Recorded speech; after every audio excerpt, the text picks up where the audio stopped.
രാത്രികാലങ്ങളിൽ കാമദേവനെ വിളിച്ചു വരുത്തുന്ന പൂവാണ് മുല്ലപ്പൂ.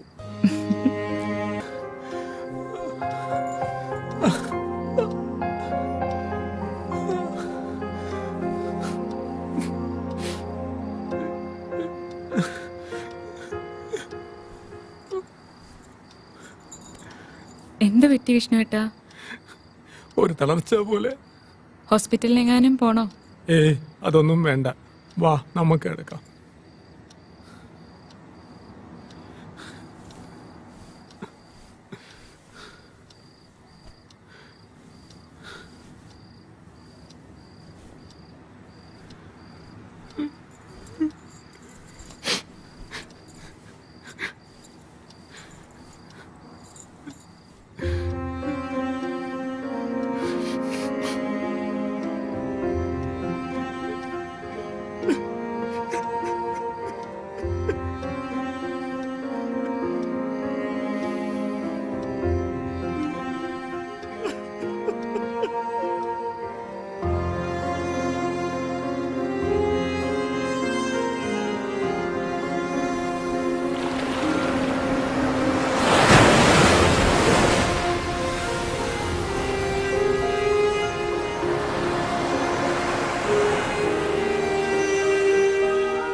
ചായ.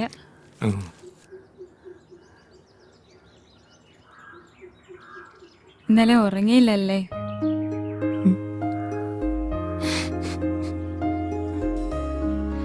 വിഷമിക്കണ്ട കേട്ടോ, ആദ്യം ആയതുകൊണ്ടാകാം.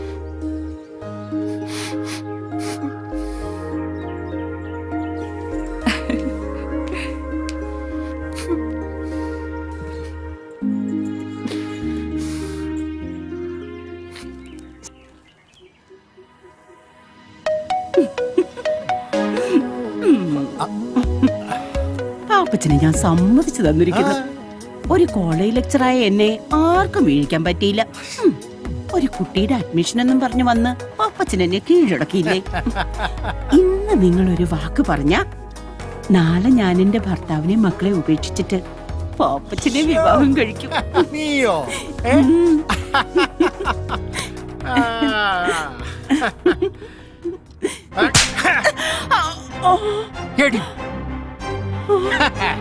കൊള്ളാം, ഭർത്താവും മക്കളുള്ള നീയുണ്ടല്ലോ, എന്നെ കെട്ടാനും നടക്കണ്ട, കേട്ടടി, ആരുടെ പുറകെ പോവുകയും വേണ്ട, കേട്ടോടി.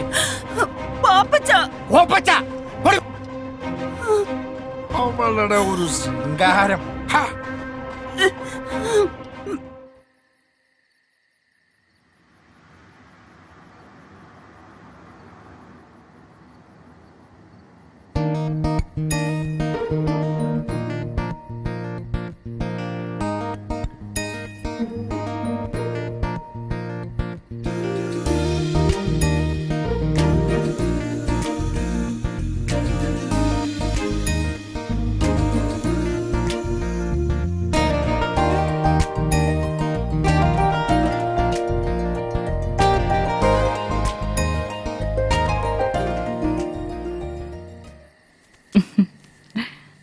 ജയശ്രീക്ക് വായനയൊക്കെ ഉണ്ടോ?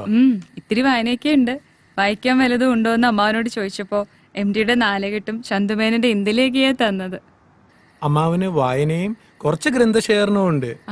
ആശാൻ അല്പം ശ്ലോക എഴുത്തും കൂടി ഉണ്ട്. അമ്മാവന് കവിത എഴുത്തുണ്ടോ? പിന്നെ ഉറപ്പായിട്ടുണ്ട്.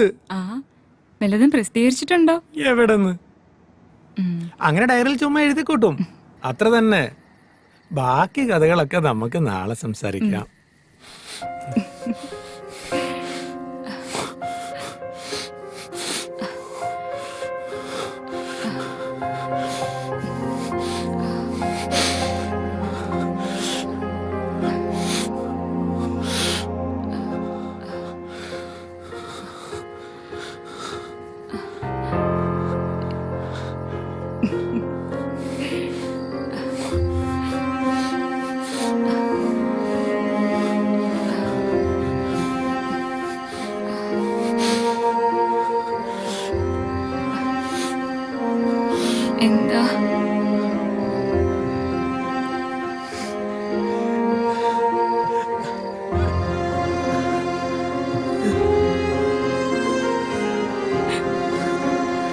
വിഷ്ണുവേട്ടാ.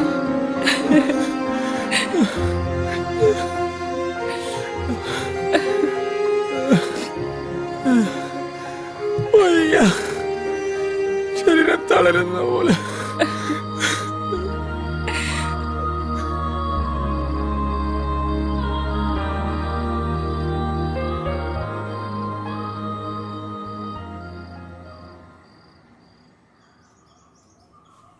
ഞാൻ ഇനി എന്ത് ചെയ്യും?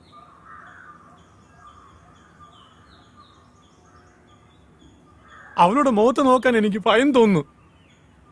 എന്തോ നഷ്ടപ്പെട്ടതുപോലെ, എല്ലാം കൈവിട്ടതുപോലെ. എടാ നീ ഇങ്ങനെ നിരാശനായാലോ?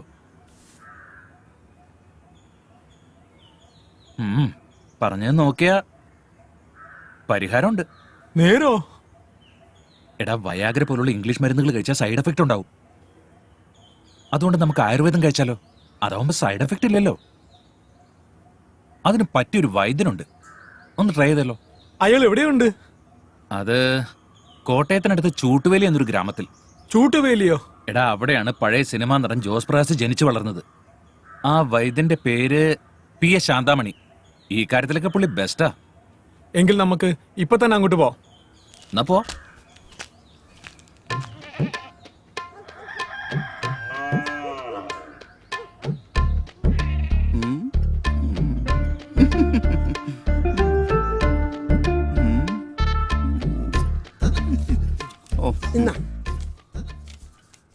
അരി 2 കിലോ, മുളക് പൊടി 250 ഗ്രാം, മല്ലിപ്പൊടി 150, ഉപ്പ് 1 പാക്കറ്റ്, ചിക്കൻ 2 കിലോ. അയ്യോ വൈദ്യരെ, ഇത് മരുന്നിന്റെ കുറിപ്പല്ലത്. അതെനിക്കറിയാന്നേ. ഇത് പിടിച്ചേ നീ. ഉം, എടാ കൊച്ചേ, ഉം. നാരായണന്റെ കടയിൽ നിന്ന് ഇന്ന് വൈകുന്നേരം മേടിക്കുന്ന സാധനങ്ങളുടെ ലിസ്റ്റാടാ അത്. ഓ ഒരു കടയാ. അതിന് കാശ് തന്നില്ലല്ലോ. ആ എടാ കൊച്ചേ, നാരായണന് മൂലക്കുരുവിന്റെ അസുഖമുണ്ട്. കഷായവും ലേഹ്യമൊക്കെ കൊടുത്ത് ഞാൻ ആ കാശ് വസൂലാക്കിക്കാം. നിനക്ക് വല്ല വിരോധമുണ്ടോ? എനിക്ക് ഒരു വിരോധവും ഇല്ല. ഓ നാരായണന്റെ ഒരു ഗതികേട്. എന്താ നീ പറഞ്ഞേ? അതല്ല, ഈ ശത്രുക്കൾക്ക് പോലും മൂലക്കൊരു വരലേ എന്ന് പ്രാർത്ഥിച്ചതാ. നിനക്ക് വരാണ്ട് നോക്കിക്കോ. എന്ത് പറ്റി? കുട്ടി ഓറഞ്ച് തിന്നുകയായിരുന്നു. അല്ലി മണത്തപ്പോ ഒരു കുരു മൂക്കിപ്പോയി. ഓ, ഒന്നാണോ അതിൽ കൂടുതലുണ്ടോ? അതറിയത്തില്ല. മോനെ, മേൽപോട്ട് വലിക്കൂ. മേപ്പോട്ട് മേപ്പോട്ട് അങ്ങനെ തന്നെ കീഴ്പോട്ട് വലിക്കൂ. കീപ്പോട്ട് വലിക്കൂ. അങ്ങനെ പല പ്രാവശ്യം ചെയ്യും. മേപ്പോട്ട് കീപ്പോട്ട് ആ, മേപ്പോട്ട് കീപ്പോട്ട് കീഴ്പോട്ട് വിടും. മേപ്പോട്ട് കീപ്പോട്ട്. ആ, മേപ്പോട്ട് കീപ്പോട്ട്. നോക്കട്ടെ, നോക്കട്ടെ, നോക്കട്ടെ. അയ്യോ, ഒരു മേപ്പോട്ട് കയറിപ്പോയി നെറുകയിലേക്ക്. അയ്യോ.